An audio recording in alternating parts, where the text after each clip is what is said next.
Hello student, तो आज के इस वीडियो में मैं आपको बताने वाली हूँ कक्षा 9वीं का विषय हिंदी का हाफ ईयरली एग्ज़ाम का पेपर, जो कि आपको देखने को मिल जाएगा कल। तो आपका गाइस कल का पेपर है ये पूरा रियल, तो आपको इस वीडियो में बने रहना है, जिसमें आपको टोटल क्वेश्चंस आएंगे 23 और आपके टोटल पेजेस होंगे 8। 3 घंटे का पेपर है और टोटल मार्क्स आपके 75। तो गाइस इसमें जितने भी क्वेश्चन उन सभी को आपको अच्छे से सॉल्व करके जाना है, जिससे आपको अच्छे से अच्छे मार्क्स मिले। तो यहाँ पे आप देख सकते हो, आपका प्रश्न नंबर पहला है, सही विकल्प चुनकर लिखिए। तो आपको 6 विकल्प आते हैं। तो फर्स्ट क्वेश्चन है आपका, कृष्ण भक्ति शाखा के प्रतिनिधि कवि है। तो गाइस आपको 4 ऑप्शन दिख रहे हैं, सूरदास, तुलसीदास, जायसी, कबीरदास। तो इसका आंसर गाइस आपको पता ही होगा, सूरदास जी। दूसरा क्वेश्चन है, रसात्मकम वाक्यम काव्यम परिभाषा किसकी है। तो गाइस इसका आंसर आ जाएगा आपका आचार्य विश्वनाथ की। तीसरा क्वेश्चन है गाइस आपका, एकांकी में कितने अंक होते हैं। तो गाइस आपको पता ही होगा, एकांकी में सिर्फ 1 ही अंक होता है। और गाइस यदि आपको इस पेपर का पूरा पीडीएफ चाहिए तो आप studysource.online में जा सकते हो और आपको वहाँ पे आपको फ्री में ये आपको पीडीएफ प्रोवाइड किया जाएगा। और यदि आपको सॉल्यूशन रिटर्न चाहिए तो आप वहाँ पे जाके भी डाउनलोड कर सकते हो। आपका चौथा क्वेश्चन है, जगदीश में कौन सी संधि है। तो गाइस जगदीश को यदि हम संधि विच्छेद करते हैं तो जगत धन ईश, तो ये बन जाती है आपकी दीर्घ संधि।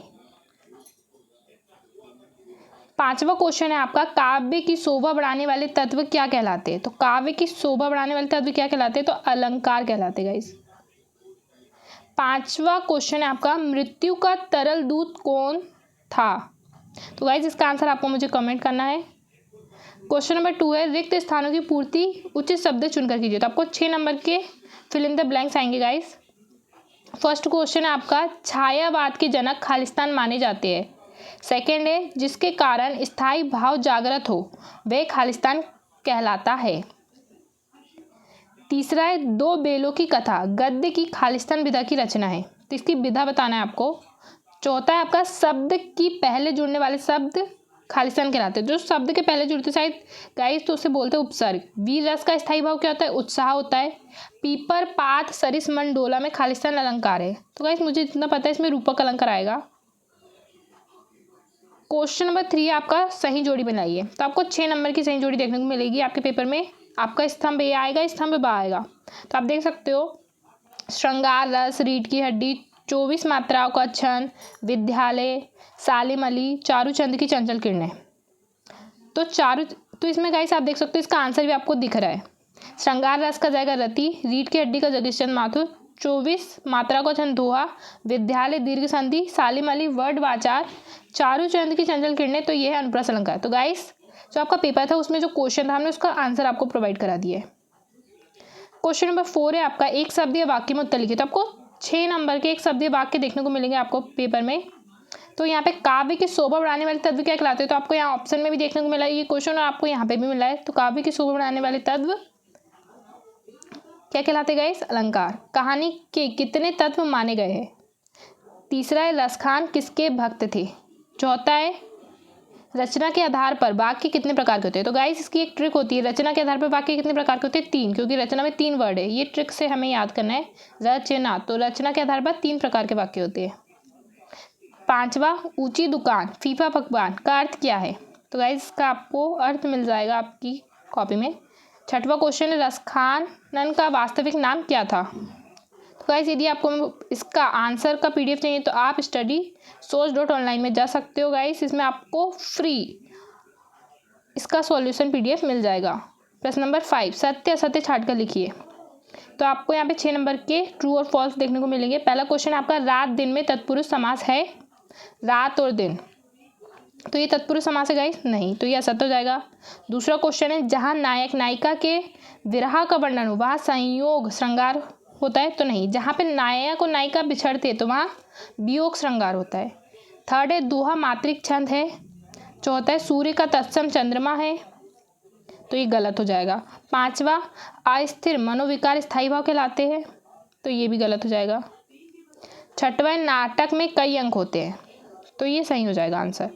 प्रश्न नंबर 6 है, भक्ति काल की प्रमुख 4 विशेषताओं को उल्लेख करना है। भक्ति काल में जो कविताएं लिखी गई आप उनकी 4 विशेषताएं बता सकते हैं। अथवे में है, छायावाद के 2 कवि व उनकी एक एक रचना बताना है। तो छायावाद के 2 कवि मलिक मोहम्मद जायसी और आप एक और कवि की, और उन दोनों कवि की एक एक की रचना लिखें, जिससे आपको 2 में से 2 पॉइंट्स मिल जाएंगे। प्रश्न नंबर 7वां है, कांजी हाउस में पशुओं की हाजिरी क्यों ली जाती थी? 8वें का क्वेश्चन आपका, अपनी यात्रा के दौरान लेखक को किन किन कठिनाइयों को सामना करना पड़ा? प्रश्न नंबर 8वां, रस की परिभाषा देते हुए प्रकार लिखिए। 8वां का क्वेश्चन आपका मिल जाएगा, दोहा छंद की परिभाषा उदाहरण सहित लिखिए। प्रश्न नंबर 9वां, महाकाल किसे कहते हैं? सॉरी गाइस, यहाँ पे महाकाल की जगह महाकाव्य आएगा। 2 प्रमुख महाकाव्य में उनके रचनाकारों के नाम लिखिए। अथवा है, यमक अलंकार की परिभाषा लिखिए तथा उदाहरण दीजिए। तो गाइस आपको इसमें अथवा और ऊपर के क्वेश्चन सभी करना है, क्योंकि देखो गाइस ये आपके हाफ ईयरली एग्जाम्स के पेपर है, तो आपको इन दोनों को करके जाना है, तो आपको इनमें से क्वेश्चन देखने को मिल जाएंगे। प्रश्न नंबर 10वां, निबंध की परिभाषा लिखिए। और अथवा नाटक और एकांकी में अंतर लिखिए। तो 2 अंतर लिखना है, नाटक में अनेक अंक होते हैं, एकांकी में 1 अंक होता है। अब प्रश्न नंबर 11वां है, किसी घटना ने सालिम अली के जीवन की दिशा को बदल दिया और उन्हें पक्षी प्रेमी बना दिया, अथवा लेखक के अनुसार जीवन में सुख से क्या अभिप्राय है? प्रश्न नंबर 12वां है, आपदाओं से निपटने के लिए अपनी तरफ से कुछ सुझाव दीजिए। अथवा लेखिका ने अपनी नानी को कभी भी नहीं देखा, फिर भी वे उनके व्यक्तित्व से क्यों प्रभावित थी? क्वेश्चन नंबर 13 है, दोहा छंद की परिभाषा उदाहरण सहित लिखिए। अथवा का क्वेश्चन, रिपोर्टाज से आप क्या समझते हो लिखिए। क्वेश्चन नंबर 14 में आपको मिल जाता है, हजारी प्रसाद द्विवेदी की भाषा शैली को किन्हीं 2 विशेषताओं को लिखिए। प्रेमचंद का जीवन परिचय बताती हुई उनकी शैली के बारे में वर्णन कीजिए। तो जो प्रेमचंद जी है उन्हें हम उपन्यास सम्राट कहते हैं गाइस, तो हम उनकी शैली के बारे में वर्णन कर सकते हैं आसानी से। क्वेश्चन नंबर 15, कवि रसखान के भाव सौंदर्य की 2 विशेषताएं लिखिए। अथवा का क्वेश्चन है, सुमित्रा नंदन पंत के भाव सौंदर्य की 2 विशेषताएं लिखिए। क्वेश्चन नंबर 16 है, निपात शब्द से क्या से है, उदाहरण सहित लिखिए। तो निपात शब्द के बारे में आपकी परिभाषा देना है। तो निपात शब्द, यदि मैं सरल शब्द में आपको बताऊंगा, इस निपात शब्द वो शब्द होते हैं जो आपके वाक्यों में जोर डाल देते हैं। तो जैसे हम किसी को कहते हैं तुम्हें काम करना है, तो यदि आप किसी को निपात शब्द जोड़ना है तो तुम्हें ये काम करना ही है, तो इसमें आपको ही देखने को मिल जाएगा, जो कि एक निपात शब्द है। अथवा विज्ञापन लेखन की 2 विशेषताएं लिखिए। क्वेश्चन नंबर 17 है, उपसर्ग प्रतिमा अंतर। तो उपसर्ग सामने लगते हैं, प्रतिवाद में लगते हैं, आपको एक एक उदाहरण दे देना है। लोकोक्ति और मुहावरे में अंतर, तो गाइस इसका आंसर भी आपको पता ही होगा।